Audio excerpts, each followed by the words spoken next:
ہانی بنت ابی طالب کو یہ کہتے سنا کہ میں فتح مکہ کے دن رسول اللہ صلی اللہ علیہ وسلم کی خدمت میں حاضر ہوئی تو میں نے دیکھا کہ آپ غسل فرما رہے ہیں اور فاطمہ رضی اللہ تعالی عنہ نے پردہ کر رکھا ہے۔ نبی اکرم صلی اللہ علیہ وسلم نے پوچھا، یہ کون ہیں؟ میں نے عرض کیا کہ میں ہانی ہوں۔ صحیح بخاری حدیث نمبر 280۔ حضرت میمونہ رضی اللہ تعالی عنہا نے کہا، جب نبی کریم صلی اللہ علیہ وسلم غسل جنابت فرما رہے تھے میں نے آپ کا پردہ کیا تھا تو آپ نے پہلے اپنے ہاتھ دھوئے، پھر داہنے ہاتھ سے بائیں پر پانی بہایا اور شرمگاہ دھوئی اور جو کچھ اس میں لگ گیا تھا اسے دھویا، پھر ہاتھ کو زمین یا دیوار پر رگڑ کر دھویا، پھر نماز کی طرح وضو کیا پاؤں کے علاوہ، پھر پانی اپنے سارے بدن پر بہایا اور اس جگہ سے ہٹ کر دونوں قدموں کو دھویا۔ صحیح بخاری حدیث نمبر 281۔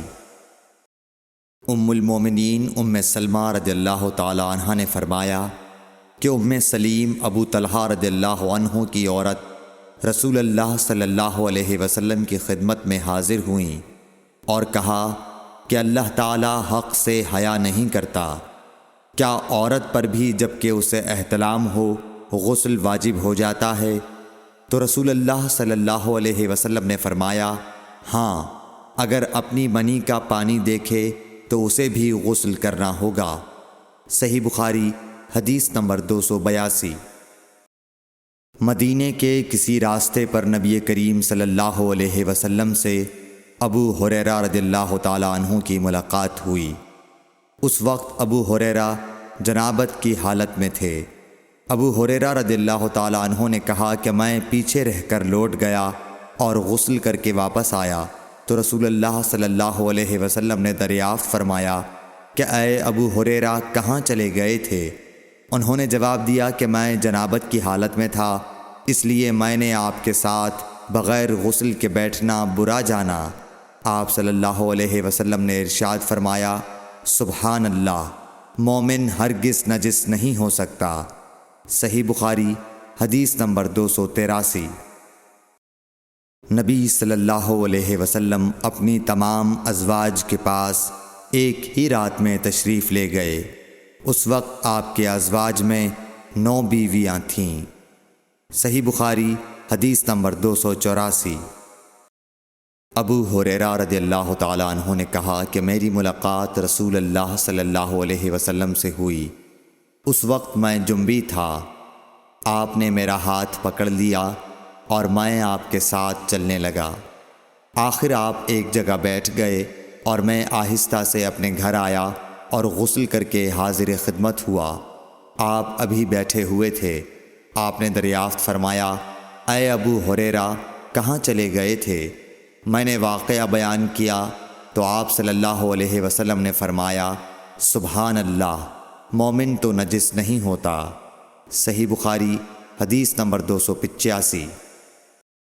ہم سے ابو نعیم نے بیان کیا، کہا ہم سے حشام اور شیبان نے، وہ یحییٰ سے، وہ ابو سلمہ سے، کہا میں نے عائشہ رضی اللہ تعالی عنہا سے پوچھا کہ کیا نبی کریم صلی اللہ علیہ وسلم جنابت کی حالت میں گھر میں سوتے تھے؟